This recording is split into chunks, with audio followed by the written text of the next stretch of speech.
Hi everyone, welcome to the second of our two Google Hangouts with regards to New Music USA's project grants. The upcoming deadline, October 1st at 5 p.m. Eastern. I'm Scott Winchep. I'm the Director of Grantmaking Programs here. I'm joined by my colleagues Emily Bookwalter and Sam Rising. Got it right this time. Nailed it. So this is a second of the two Hangouts that we've done. The first one was last week, which was more of a general Q&A.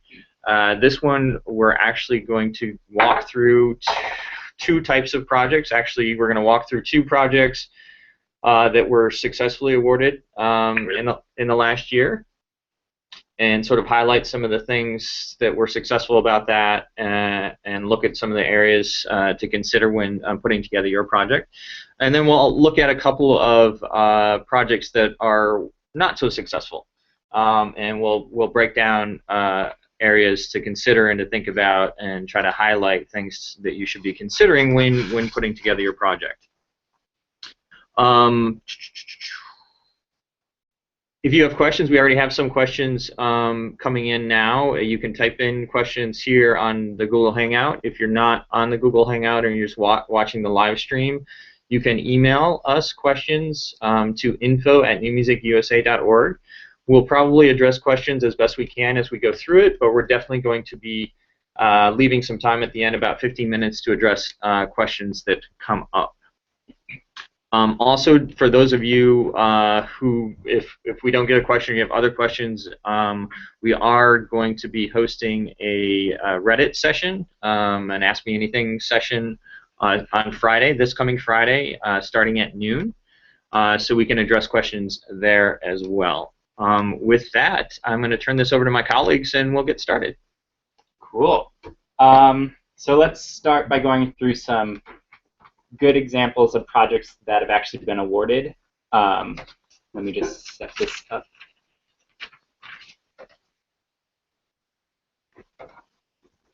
Okay.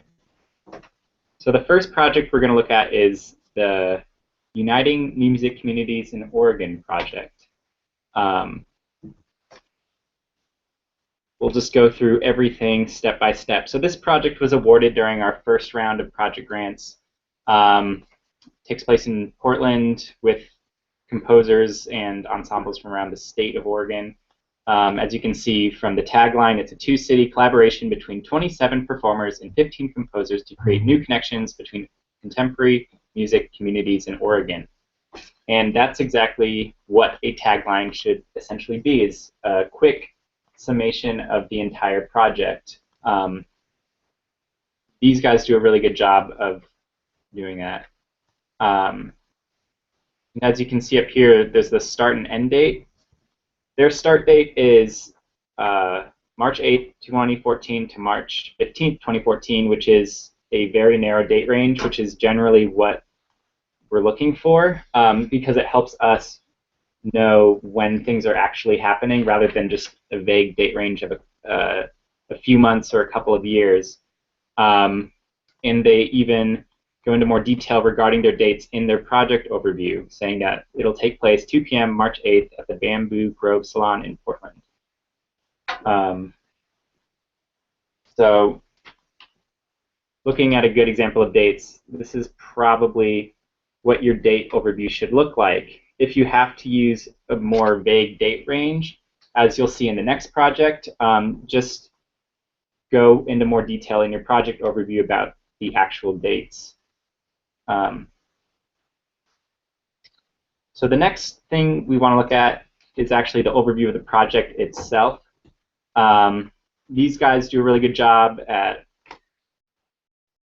providing a lot of useful information for us and our panelists. The first paragraph or so is just a quick summary of the project that they're doing, and then the remaining sections of their overview are discussing impact.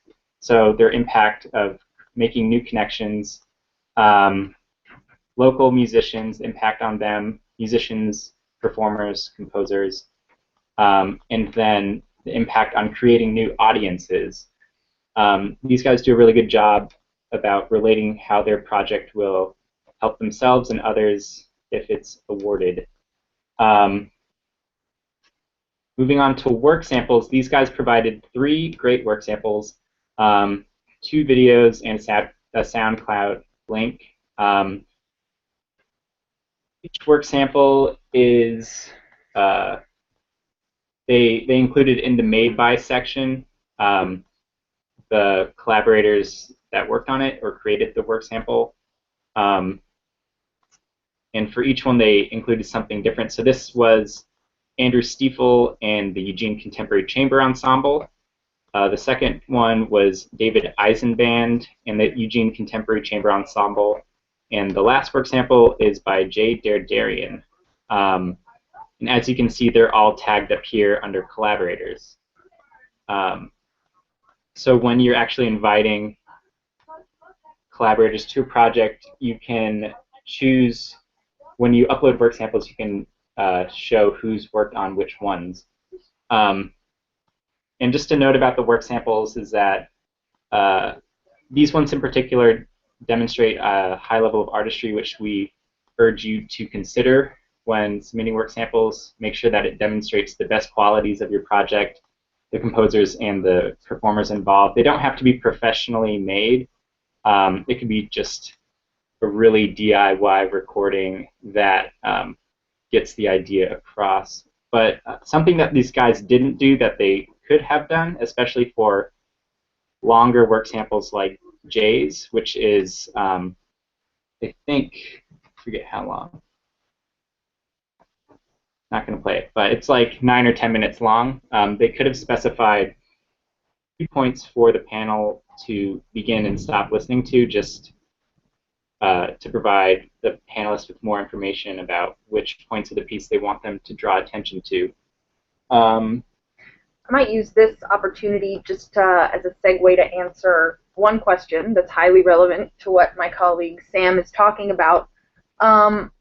There's a project here by a question here by Lee Calhoun that asks, on a project where we will perform a work by a certain composer who is not part of any collaboration with us, we have no samples of us performing. Let me just make sure. Sorry, we have no. My thing just changed. Sorry, it should be on the top. Okay. Got it. We have no samples of us playing this composer's music. Can we use a clip of their music not performed by us as a work sample of the music? That is a great question. Yes, absolutely do that. It is very important that your work samples are highly representative of your key collaborators and the people, especially the composers, that you are trying to work with. So even if it's not an example of you playing their music, make sure to include their music. Also, make sure to include an example of your playing. But if you've never worked together before, of course you're not going to have a sample of you playing their music. That's totally fine. I'd also just like to rewind and answer one other question that Bill Dorfeld asked about the date range from the previous point we had made. How can you have a narrow date range if the project won't occur unless it is funded? Also a great question, Bill.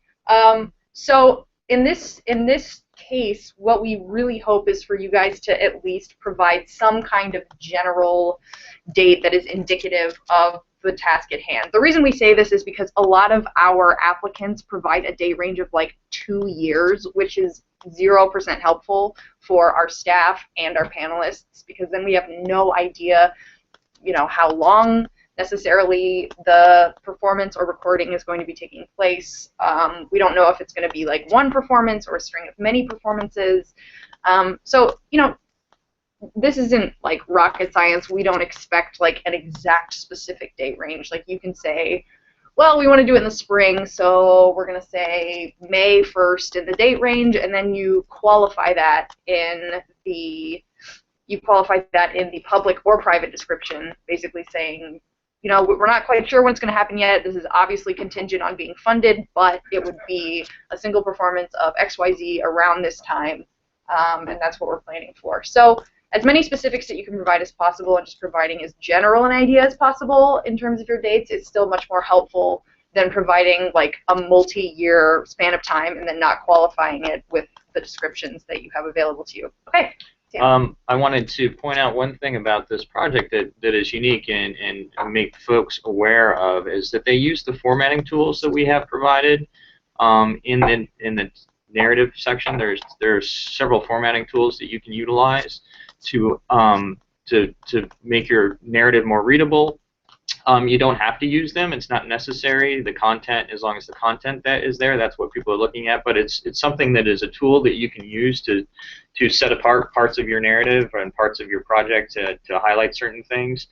There are ways to do that. Sam's going through some of them right now. If you're on the project form in your public description, just some ideas on what things that you can do to sort of help make your narrative as clear as possible for folks reading it. Yeah, so just really basic formatting stuff.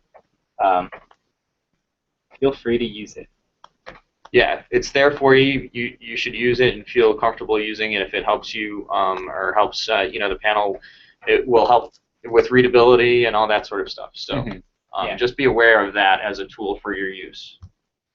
And now I just want to take a quick look at the profiles on the side here.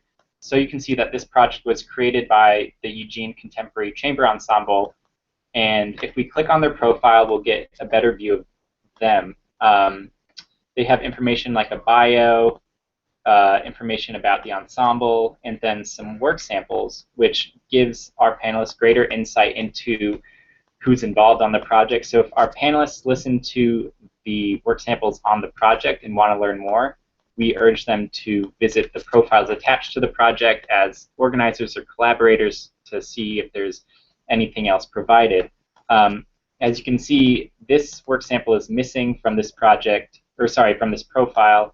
That might be the only thing that would make this profile better, is if it had a working work sample in it.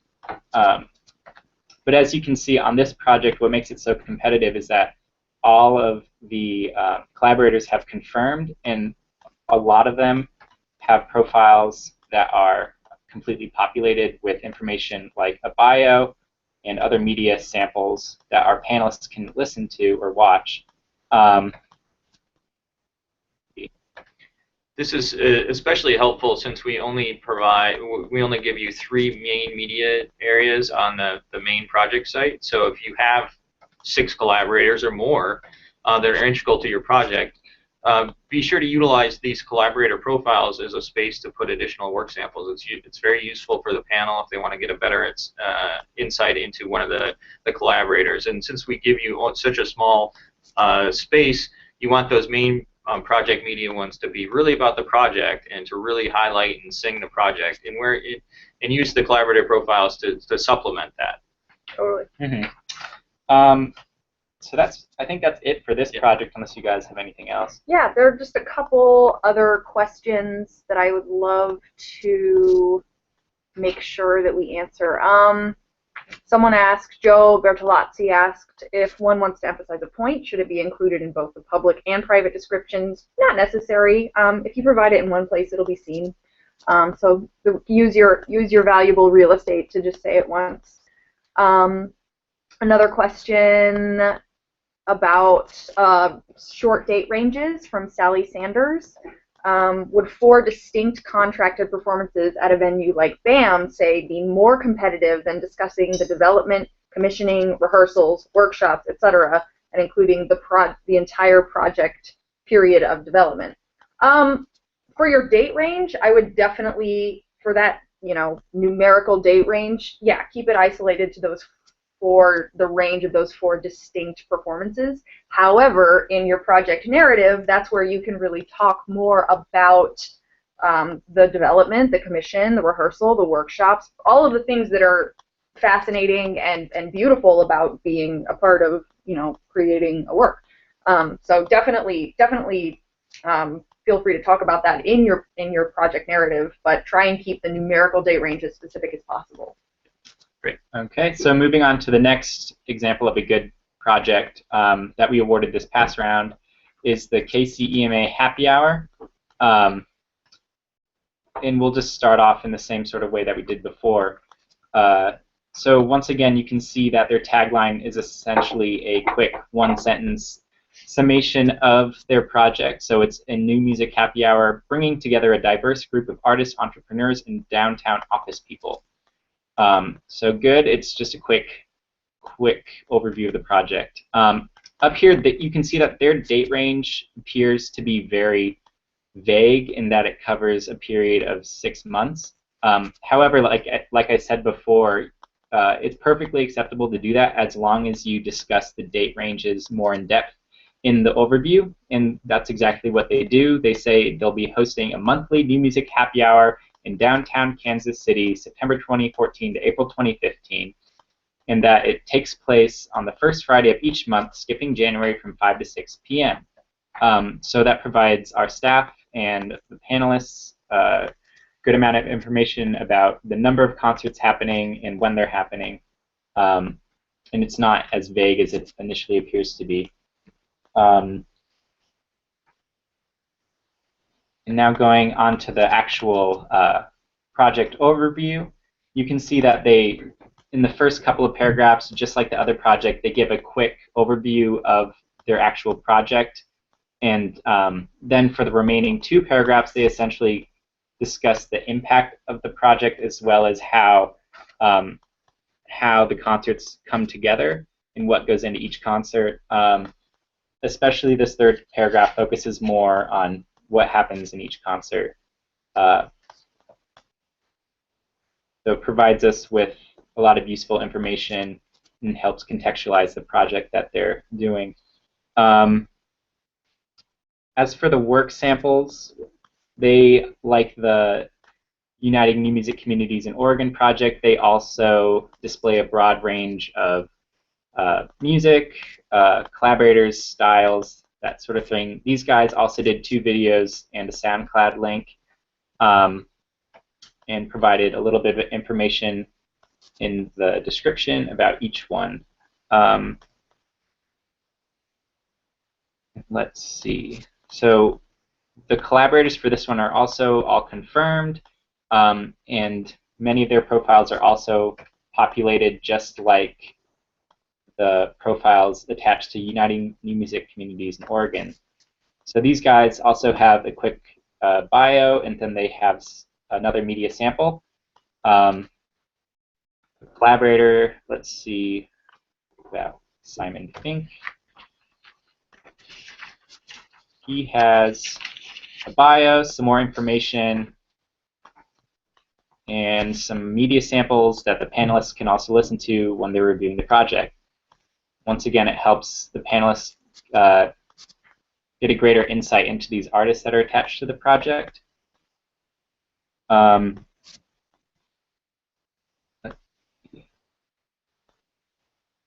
That might be all there is to say about this project. Mm-hmm. I don't know if you guys have. No. Do you have any other questions you want to tackle now while we're? We can tackle some of these. There's a couple just general questions here that I'd be happy to answer before I jump into showing you projects that are a stark contrast to these, which were awarded, and are those that are examples of what not to do. But let's answer Brad Nelson's question here. Do tonal or more conservative works tend to have a chance, or must the new compositions be more avant-garde? No, they do not have to be any style of new music. They can be tonal, they can be not tonal, they can be jazz, they can be crazy, they can be noise art. They can be anything. We do not define new music. We let our peers in the field make decisions about that. And also, we do the best we can to make sure the panelists with relevant expertise are viewing projects in the same category. So if you're a jazz artist, your project will be reviewed by jazz folks. If it's a dance work, your projects will be reviewed by choreographers, etc. If it's an electronic work or interdisciplinary work or an opera, same applies. So really we try to expand, embrace the broad diversity that is the field that we're in right now. So there is no one over the other. Cool. Another question from Bill Dorfeld. He's asking to please know the award amounts, request and award amounts to these projects. Sorry, Bill, that's private information. We don't disclose the expenses of our applicants to the public. That's private. I think both of these were relatively small. They were. Relatively small awards. I don't have that information off the top of my head, but they were both relatively modest requests and modest awards, just so you're aware. Cool. Next question. This is from Jenny Layden. Can you talk about the parameters around applying for the same project multiple times if the first try isn't successful? Is it advisable or not? Are there limits to how many times we can apply for the same project? Yes, you may apply for the same project up to 3 times, awarded or not. It is advisable to reapply. 30% of our last round's awardees were those who applied the first round, were not awarded, applied again, and were awarded. The reality of our process is that we have far more talented, deserving applicants than we have funds to give away. So by all means, apply. Contact us to see if there's ways that you can improve on your project. Also note that our panelists are different each round. So if you weren't awarded in one round, you won't be seen by the same. It won't be seen by the same panel in the second round. So it's always to your advantage to consider applying again if you think it's if it's a project that still makes sense. So it will go through a different thing, and as Emily said, definitely reach out. We do the best that we can to try to accommodate folks who have questions or want feedback about your projects or advice on ways to do it, and we'll certainly do the best that we can. As we get closer to the deadline, obviously that gets harder and more difficult for us to do that. We'll address problems and questions that come up, but as we get closer to the deadline, it's harder for us to provide feedback on past applicants as well as to evaluate current projects that you're working on. Just be aware of that. Yeah. As we get closer to the deadline. And this also taps into Tim Corpus's question, if my project doesn't get selected, can I receive feedback from members of the panel about ways to present my project, etc. So yes, exactly as my colleague Scott said, please be mindful that sometimes if you ask us right before a deadline, that's going to be a little rough. We do have a policy right now where projects that did not advance to stage 2 review, which is the final review, on average about 200 projects of the total pool move to that pool.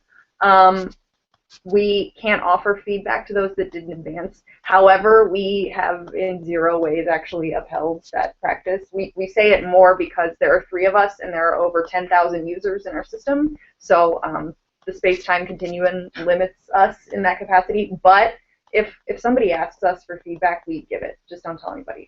Yeah. What Emily's saying is basically, yeah. I mean, feel free to ask for feedback. We'll do our best wherever possible. Especially if your project was not awarded during the first round, it's an artistic only round, the first round, and so sometimes the panel comments aren't as useful or helpful as they could be. Simply since it's a subjective process, obviously, artistry by its nature is subjective. So we'll do the best we can to provide feedback, and like we said, the sooner you ask, the better. The closer we get to the deadline, it won't be possible for us to do it. Cool. Cool. So let's move on to the next projects. Okay. Yeah, let's move on. Do you want to trade? Yeah, let's trade, and you can monitor some of these Sure. questions, Sam. Set it up. Can I hang on your little sheet? Yeah. Thanks. All right. So now we're going to walk through a couple projects, and they may seem silly, but they're good talking points. These were projects that we created, the staff created, just so you're aware. These were not projects that were actually submitted to our system. Yeah. These were projects that we created to highlight a few things that we see often come through, more than sometimes you'd like, but these are common problems that we run across, so be aware of these things. So this is a project we created. This is Hatsune Miku. I didn't know who this was, but this is a very funny virtual Japanese artist, as in she's not real. She is like, it's weird. Google her. So we see the project here. We see a header image. Looks a little wonky. The dimensions weren't really followed. We we have a start and end date that's okay. That's a 4-day period of time. So that's fine. But we see here in the tagline, peace cannot be kept by force. It can only be achieved by understanding. And this is an example of a tagline. It's okay, you know, some people choose to put a quote there, but it's often helpful to have a tagline that is a summated version of what the project will be. So there's an example. It's created by Sam Rising. Sam doesn't have his profile populated. He doesn't have any information, therefore, that our panelists could use to explore or find out more information about who's made this project. So that's not great. We go to the overview. I don't know if you guys can see this on your computer, but it's quite vague. It kind of talks about music transcending cultures and borders, unifying force, bringing people together, and what the project is aimed at doing. But it's all these vagaries of concept and not actually giving us any concrete detail about what is going on. So we don't know really who's performing. We don't know when it's performing. You know, we have that 4-day day range. We don't know really where. We don't know anything about this project. We just know that it's going to be about peace. We know a few things here: reaching out to local schools and communities. We hope to spread our message of world peace and togetherness. In general, yeah, it's wonderful to work with schools and communities. Again, we have no idea what schools. We don't know where. We don't know when. We don't know what they're going to be doing at those schools. Just going to a school, you know, I mean, that doesn't really help people know what you're actually going to be doing at those schools. So far too vague. In general, we always tell our applicants to err on the side of being too specific versus not specific enough. I've said this for years now, and basically the more informed a panelist feels, the more likely they are to give you a high score. So keep that in mind. Also, something to note here, neither of the collaborators have confirmed, me being one of them for the point of making this point right now. But while your collaborators have all the time in the world to confirm, after you tag them on your project, they may confirm their participation at any time, including after the deadline passes. However, it is generally good to encourage them to confirm their collaboration as soon as possible, simply because when we're screening projects, it helps us see that a lot of people are on board. When our panelists start their review, it's very helpful to see that they've confirmed, especially because these confirmed collaborations take the place of a letter of commitment. So they basically say, yes, I'm involved. My stamp of approval is on this, I'm doing it. So it is an important thing to encourage them to do. That being said, we know that artists are busy. You guys, you know, leave the country for a while, you're not near a computer, so you can confirm. We're more flexible with when collaborators can confirm once tagged. You cannot tag new collaborators after you've submitted your project. You have to make sure that you tag everybody you need to tag before you hit that submit button. Okay. Scott, were you going to say something? No. Okay, cool. Moving on. So project-related media. So this is an example of their work. It shows, the description here says, it shows the love and unity that Hatsune Miku can bring to the world. And then it's an example of her singing at this huge concert. But again, that doesn't really tell us anything about the project. It's good that it's an example of her, you know. We have had some people in the past submit samples of other people's work, and they say, I'm going to write a piece like this. It's not very helpful. Don't do that. Make sure it's your work. Make sure it's incredibly relevant to everybody who is involved. So again, too vague, doesn't really talk about or contextualize what the project is going to be about. So let's go to private details here. Amount requested, $1,500. And then they say in the private description, it's going to be used towards producing Hatsune Miku songs that promote world peace. We need to buy some quality microphones, recording software, cover basic travel costs as we visit local schools and communities to empower them. If we knew more about this project, it'd be fine to request funds for you know, some equipment, some recording software, basic travel costs.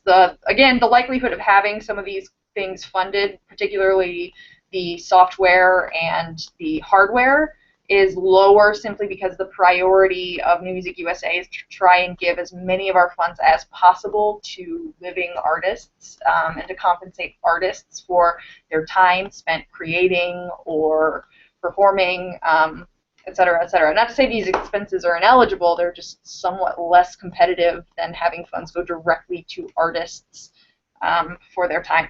So, again, too vague. We don't know what songs Hatsune Miku is going to be recording. You know, we have one work sample and we don't even know how it pertains to the project. We don't know what schools and communities they're going to empower. So very vague, too much concept, not enough detail. I would say to try and avoid doing those types of things.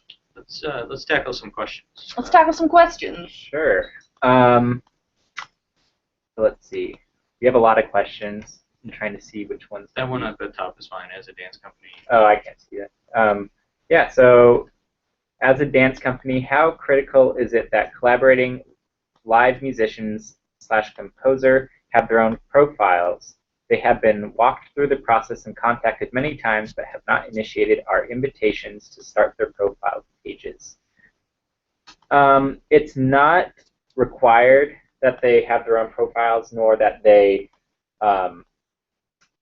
confirm their collaboration on a project. However, it does replace a letter of agreement, so it shows us that the project has the capacity to actually happen. So the more information that our staff or the panelists know, such as confirmed collaborators, is a good thing. And we strongly urge your collaborators to confirm their collaboration and then populate their profile pages. Yeah, and Sally, if you're worried about this, why don't you shoot us an email and we can try and figure out, you know, how maybe we can get in touch with them and say, hey guys, you really need to do this. I don't know if you've told them to create a profile first so that you can search for it and tag it, or if you have invited them as a new user, which creates a profile for them, so they don't have to create one first. If you invite someone who doesn't have a profile as a new user, you are automatically creating a new profile for them. I'm not sure which one you've done, but either way, how about we talk offline to figure out what's going on? Mm-hmm. Cool. Yeah. How about Samuel Molstad's question? Do you prefer samples uploaded to sites like Vimeo and SoundCloud over personal files uploaded to the New Music USA site? Doesn't matter at all. We support both. Yeah. Just know that if you're uploading on our site, we do have some restrictions about file size, but that's about it. Mm-hmm. Yeah, there's no preference one over the other. So submit your best work samples, whether they be either MP3s uploaded or SoundCloud, Vimeo links. Just submit your best work possible. I think there was another question that pertained to that. It was about, I think it was the length of, here we go. Adam Zanolini asked this question. Are there any length limits or guidelines on work samples? I saw file size limits, 12 megabytes by the way, but we're going to use YouTube and or SoundCloud. No, Adam, there is not a length limit for your work samples. If you have them on YouTube or Vimeo already, you simply can provide the link, and if it's an hour long, we obviously recommend providing a cue. You can provide like a cue in the description, encouraging where the panelists could begin their listening. But we want this to be as easy as possible. We don't want you to spend like hours editing things down. Yeah. You know, if you have it, just give it to us. It's fine. Yeah, and if it's a large work sample, I mean, there are some composers who work in long forms as well, and that's fine to include those. We would highly recommend that you provide a cue point for the panelists to start listening, but often the panelists will go beyond that to get a better overall sense of the work. If it's a really long work, if we're talking like a 4-hour opera or something like that, you can put it in chunks, either in acts or in movements or however you want to do it. That's one way. Or again, use your own profile and or your collaborator's profile to supplement the 3 sample limit that we have on the main project. Yeah. Mm-hmm. I think there's another one. Yeah, there's another one from Bill Pierrick. For my ensemble, is it acceptable to excerpt recordings of us performing multiple pieces into one clip for the media upload? excerpt recordings of us performing multiple pieces into one clip. That you can do that if you want. That's certainly fine. It depends on the work and depends on how long those various clips are. I mean, the panel. What we find more often than not is the panelists like to have the context of the whole work and a cue point to start. So you can provide multiple cue points throughout the work and say, okay, we'd like you to listen to these 3 sections of it. But then at least providing an opportunity to hear the whole work in its entirety is usually the best. Or if you perhaps want to use one of your 3 work sample sections to have this excerpted one media sample and then use the other one for the complete work, that's fine as well. But I would provide the opportunity to listen to the whole work wherever possible. Mm-hmm. Totally. Couple really basic questions. When will your awards be announced? January 16th. By January 16th, that's a Friday.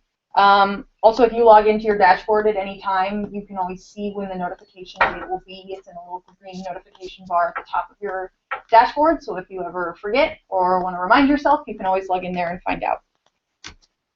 Okay. Any other ones you want to talk about? Maybe. Okay. Let me just clean a couple of these up so we can all see what we've answered so far. So let's move on to another project, just another example of the what not to do train. So let me go back to sharing my screen with you guys. Perhaps I can remember how to do this. Okay, there. So, next one. This is Sam's recording project. Sam has made us a terrible project. Good job. So, as you can see, there is the header picture's fine. That's, no big deal. That's great. We got that from Flickr Creative Commons. Side note, as you're doing your project page, if you get to the header image and you say, oh no, I don't have any photos, or my photo looks dumb, or I'm not good at graphics. Cool, me neither. What I use all the time is Flickr Creative Commons. It's linked in the help text of your project form. So if you mouse over the little question mark as you're filling it out, you will be able to click on Creative Commons, and they have tons of free, licensed photos that you can use for your project page. I do it all the time because I have no skills whatsoever with graphics. Cool. So moving on. Here's the project. Start and end date. It's a 2-year period of time. Not great. Don't know what that is. So let's see if it clarifies it all as we go down. He wants to make the best record of all time. Sorry, Kanye. Cool. Then we go to the overview. The overview is incredibly short. And you may think, wow, this is ridiculous, but we have received plenty of project pages that have 1 sentence in the overview. So it is great to provide as much detail as possible. There's a 500-word limit in the overview. Use it. That's not to say that if you keep it succinct and clear, that's bad. No, that's very good.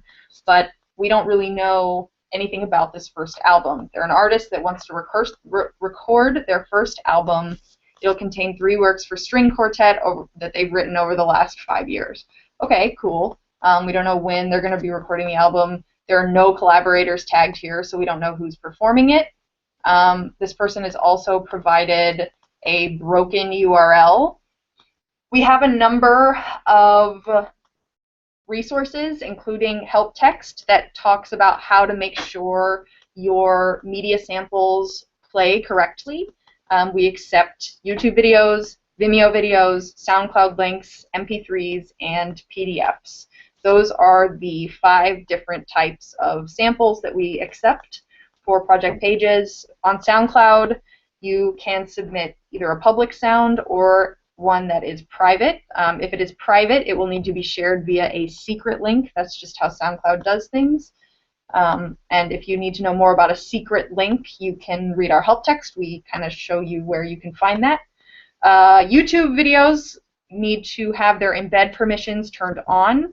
They can be public or unlisted. They cannot be private. Unlisted is where only the people who have that link can see it. So if the embed permission's turned on and it's unlisted, in case you don't want the whole public to see it, that's fine. And then Vimeo samples can be public or private. If they are password protected, you will need to make sure that you provide the password in the description of our project page. And lastly, on our website, you can choose as to whether or not a work sample will be public if awarded or private if awarded, meaning no matter what, our panelists will always see whatever work samples you've provided, assuming you've put in a compatible link. But if you are awarded and you've selected private, nobody except for our staff will ever see that sample, and especially for like orchestral pieces, collective bargaining, or maybe just something that isn't quite ready for prime time yet, like a rough mix of an album, totally fine for that to all be to be private. So can you show the folks here? In this case, the string quartet number 1 says the media seems to be unavailable. You can double check your media if it's listed as public by clicking the preview. So go in the edit project thing and show folks where that preview thing is. You might have to save and then. Oh yeah, that's not the same project. Just go back to my profile. We can just. We can do it there. We can just see here. Yeah. So if you save and then go to step 2, you'll see on the upper right-hand corner this new button shows up. Says Preview. Feel free to use that throughout the process to preview what your project will look like to the public. If you have a bad link or a broken link to a sound sample, you'll get that same kind of box that we just saw that says your media is unavailable. That's one way to find out whether or not you have it correctly uploaded. So use that as a tool as well. Cool. Okay. Let's move on quickly because I know we have a ton of questions. Yeah, we have a lot of questions. Let's move on. The second thing, they uploaded a PDF here. PDFs are generally okay, except that this PDF is like a promotional picture. A cool picture I'm thinking of putting on the cover of the album. Awesome, dude, but we don't really need to know that. These are work sample spots that are meant to be used solely for artistic samples. So a PDF that you would submit of an artistic sample would be a score. If you're working perhaps with a librettist, an example of their text. If you're working with a visual artist, maybe a photo of like a sculpture or painting or something they've created. But promotional posters really don't speak to any artistic value other than you're doing stuff, which is valuable but not helpful in reviewing the project. Yeah, reviewing the project. So there's that, and then let's just move on to the budget. Again, we've mentioned there are no collaborators tagged, so we don't even know like if this project is going to happen. Doesn't speak well to our third criterion capacity. They've requested $10,000 for a MacBook Pro, microphones, mixing equipment, and an external hard drive. We do not have a ton of funds for stuff like this. We have, again, many more funds and priority towards artists and compensating them for their creative time. Yeah, the best way to think about it is our main emphasis is having our funds going to directly support artists for their work and their time. So where you can apply for equipment costs or production costs, just be aware that it's much less likely that you would be awarded for such costs. We're more interested in funding artists for their time and their work, whether that be commissioning, performing, rehearsing, travel, that sort of thing. So with that, why don't we, unless you have anything else, let's jump to some of the individual questions and see if we can't tackle these really quick over the next like 15 minutes that we have. Yeah, let's do it. We just start from the Let's start from the top. Let's go. So this is Angel Amore. Hello again. Can future work samples be added to your profile after the deadline? No. Yes. Oh. Your profile can be edited at any time. I even missed that. Don't you even know the grants? Profile, yeah. Sorry, profile. Yeah, Right. you can add work samples to your profile at any time. You can edit that whenever you want. You can change your picture, your password, your bio, whatever you want. You cannot edit your project page after you submit. Thank you. No problem. Yeah. Good. So let's do that. Next. Okay. How important is it? This is from Earl McIntyre. How important is it that music be cutting edge as opposed to recently composed works? If you wrote it recently, it's new music. So yeah, I mean, just be aware that if you're submitting something for a work that was written 20 years ago, it might be that's fine. It's also helpful to get a better sense of where you are now. It depends on what the project is, honestly. I mean, if it's a performance of past work, that's fine. If you're asking for commission a work for a new work. If you're submitting a sample that was written 20 years ago, the panels are often more interested in finding what your voice is like now, if assuming that you're writing now. So they'd like to get a better sense. So it depends on the project. If it's a performance or recording of work that's been written in the past, that's totally fine. But if it's a commission, I would consider more recent work samples. Indeed. Okay, next question. Joshua Stamper, thinking strategically about cue points. I like it. How much time does the panel generally spend on a work sample? Helpful for determining cue points. So why don't you get that's very variable. The panelists are working independently and individually, so they have as much time as they'd like to spend on your project. That said, what we're finding is that on average, the panelists will spend anywhere from 10 to 15 minutes on a project, depending on how compelling they find the work. And so it really just depends.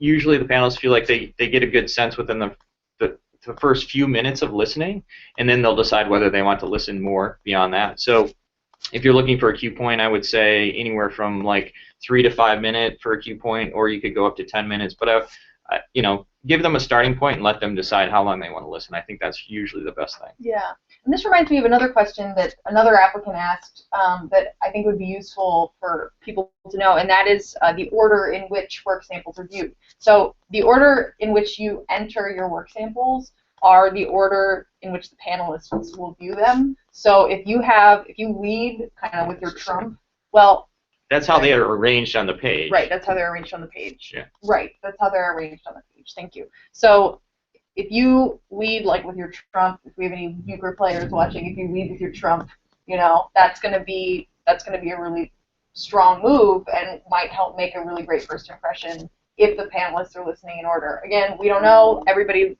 listens and reviews from the comfort of their own home so that nobody's rushed. We're not trying to like cram in all these applications in a tiny period of time. So, but just keep that in mind, that the order can affect that as well if you're thinking strategically, Joshua. Okay, next. This is from Hannah Adario Berry. I am looking for support towards commission fees for 3 composers writing miniatures as companion pieces to a larger 100-year-old work. Is it reasonable to apply and list all other funding sources, including pending? Better to apply with 1 composer only. So those are 2 questions. 2 questions.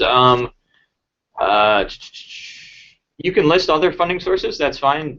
Use the private description area in the budget tab for that. That's fine. That gives the panel a sense that the project is either already has some funding or is at least approaching other funders for it. That's fine. If you don't have any other funding, that's fine as well. We certainly have and will serve as the initial funding for a lot of projects, so don't worry too much about that. But if you do have it, I would list it because it definitely plays towards capacity. Better to apply with 1 composer only? Not necessarily. I mean, it depends on the project. In this case, there's no reason not to apply for 3 composers. Depends on the commissioning fees that you have. These are short works, so it probably will fit within that $20,000 top. But if you're commissioning 3 composers for large orchestral works, maybe you want to apply separately for each one of them, depending on your request. Excuse me. From Kristen Grill, will we be able to check in on our project to see if/when our collaborators confirm after October 1st? So you can follow up with them as needed. Great question. Yes, you can. From your dashboard, you can go to current round is what it's currently titled. There's a little blue header that says current round, and you will see the projects that you have submitted or have not yet submitted. And when you click on those that you have submitted, the preview will pop up. Okay. I'll just jump in on it. Yeah. You will be able to see if they have confirmed or not based on whether or not you see them listed as collaborators in your project preview. So yes, you can check. Yeah. Let's do this, and then we're going to go to some of the ones that coming in through email. Okay. Is community service important in terms of the grant? I'm not sure what you mean in terms of community service, but I'm assuming you mean community outreach or activities along those lines. It's not necessary. It depends on the project that you have that you're working on. We have projects that come in that are just for commissioning, or just for travel, or just for copying costs, or just for recording costs. If your project has community service parts of it, definitely talk about them, because we definitely place emphasis on community outreach and engagement, having artists be in their community is a plus for us. So if it's part of your project, tell us about it. Sam. This is a question emailed in from Stephen Griggs. He's asking, can you talk about the round 1 review process? What instructions are given to the reviewers? What are the terms that are left to the reviewer's subjective perspective? That's a good question. We have 3. I'm going to do this very quickly because this could very much take up a whole separate conversation, panel process. But we have 3. We have basically 3 criteria. The first is artistry, as demonstrated by the media submitted. The second is impact, basically the project's impact on the artists and communities involved. And the last is capacity, basically can you do the project or is the project going to happen? We have a series of questions that we actually will be making public. I don't know if we have them public yet, but we should and we will. As a follow-up to this Google Hangout, we'll put those up for you guys so you can see the series of questions that we basically sent to the panel about each one of those review criteria that will give you more context to think about. I'm just going to leave it there because otherwise I'm just going to get into a huge conversation. I'm going to add one thing to that, and that is simply if you Google inside the panel process, New Music USA, you can find a video where we explain step by step what the whole process is for everybody. So just Google inside the panel process, New Music USA, and that'll take you to our blog post that gives you the step-by-step video. Okay. Sam, one more. Sure. Here's a question, a couple questions from Michelle Rosewoman. She asks, how can we decide what is appropriate to ask for in terms of support, and then can we see what other successful projects requested and received? The second part, no. That stuff is very much kept private between us and the organizations involved. Sorry about that. We can certainly talk about averages. That the mean average award, well, that average award last year was about $5,500. The mean award was $5,000, something like that. Mm-hmm. We gave awards that were large and small. We gave awards that were $250. We gave awards that were closer to $20,000. I can't remember exactly what the top one was. So that's up to you. Determining what you should be requesting is really up to you. It's about your project. What do you need funds for? That's really totally up to you and what you think is important, what you're looking for funding. And that's we'd have to know more about your project in order to better answer that question. So moving on. Okay. So here's one that Dusty Francis asked near the beginning of the session. We are seeking to secure funds for a second performance of a commissioned work. The premiere will take place as part of our regular concert season. Should we only include costs associated with the repeat performance in our application? Your request will be for that second performance, yes. And I would assume that your expenses would also be for that performance. So if in no ways you consider the expenses associated with the premiere as part of this project, since you are going to be requesting for the second performance, then don't muddle it up. Don't make it confusing. Just talk about that project, the expenses you have for that project. Yep. Cool. Is there more at the top or like we at the bottom? We're going from the bottom because it's reverse chronological. Oh, I thought when the people plus them, they go to the top of the list too. That's the other thing. Mm-hmm.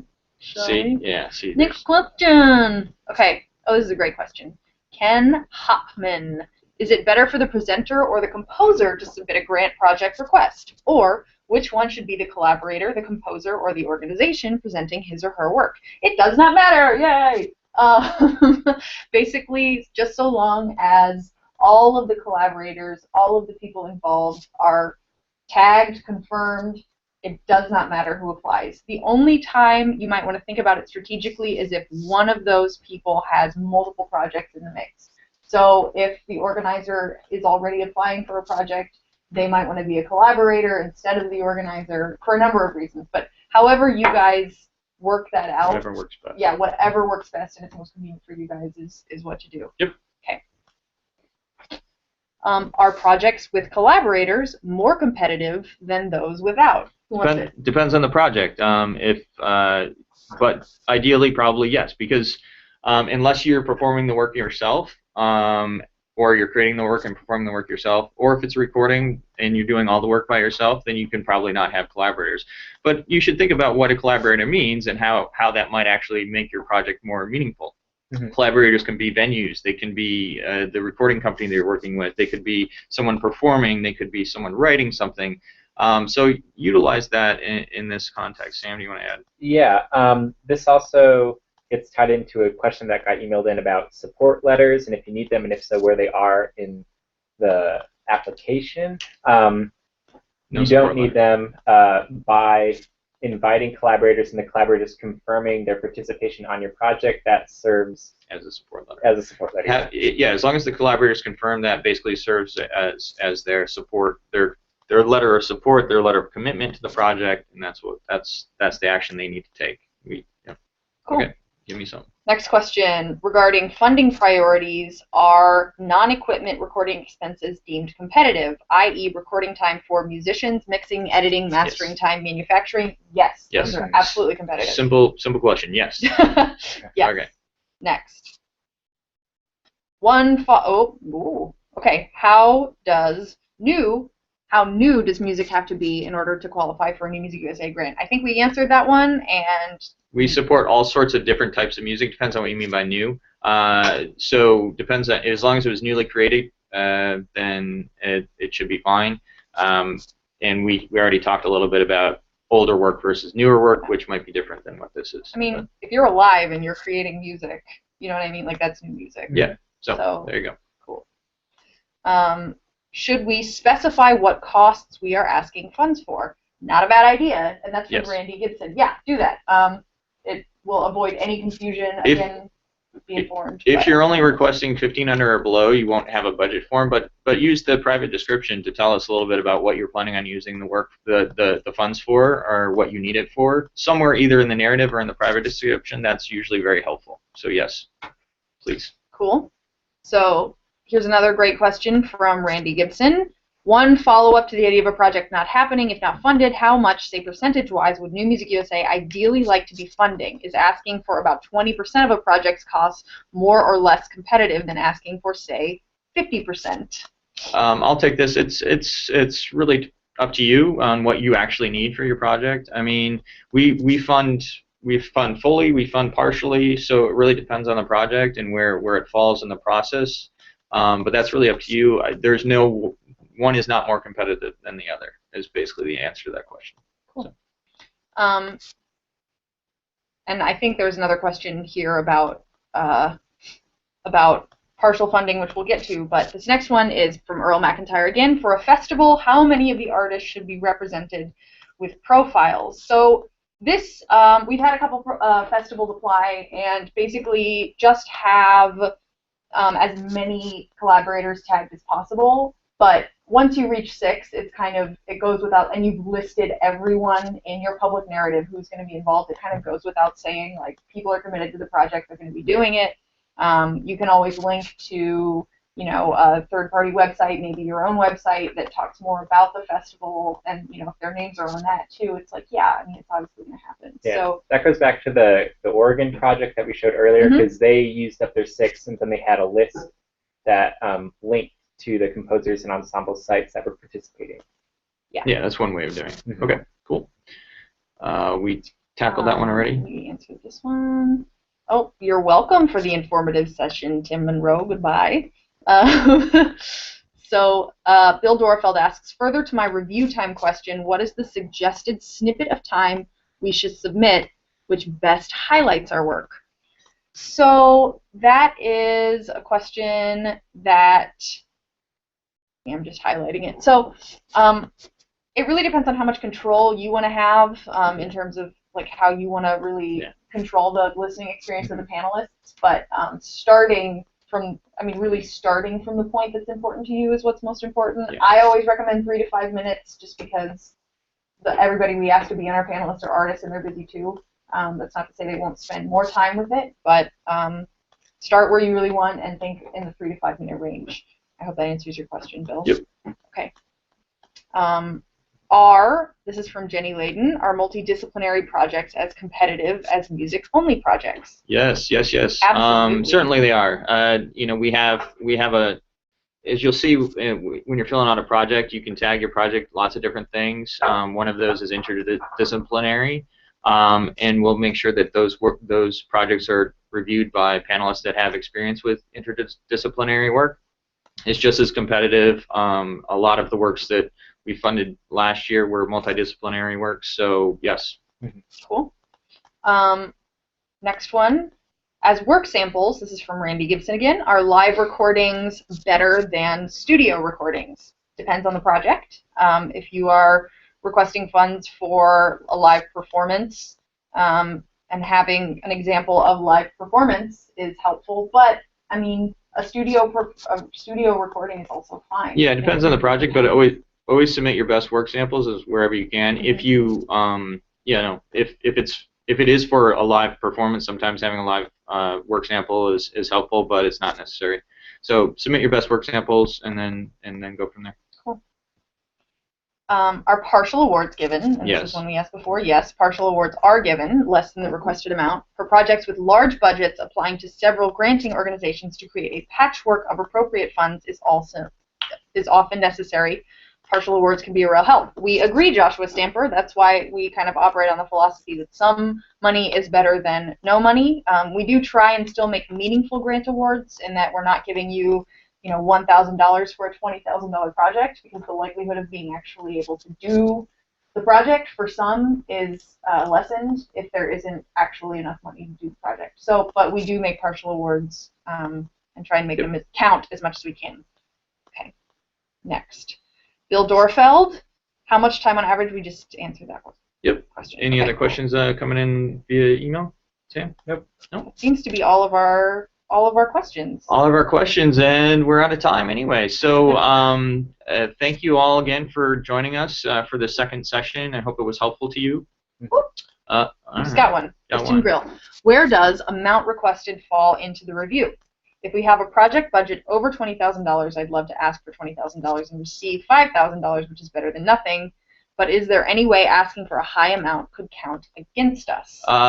There is review criteria in terms of capacity where the panelists are asked if the project request is reasonable, and that can take different forms. If your request for $20,000 and you really need $20,000 and you feel like that's a reasonable request, then ask for that. That's fine.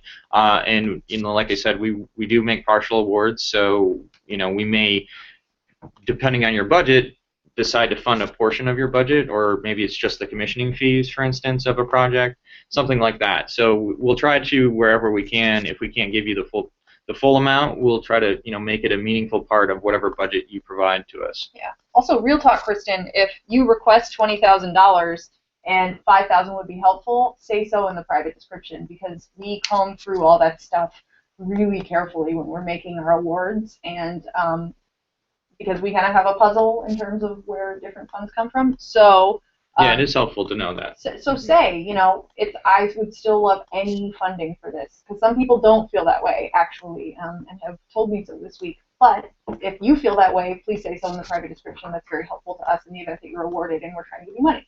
Cool. All right. Thanks, Wendy. Thank you again for all joining us. Like I said, we're going to be doing a Reddit session on Friday afternoon as well, so you can ask questions there. As we get closer to the deadline, the best way to reach us is by emailing info@newmusicusa.org. It's difficult for us to answer the phone as much as we get closer to the deadline, so email is the quickest way you're going to get a response is via email, so use that. Otherwise, join us on Friday. Thank you.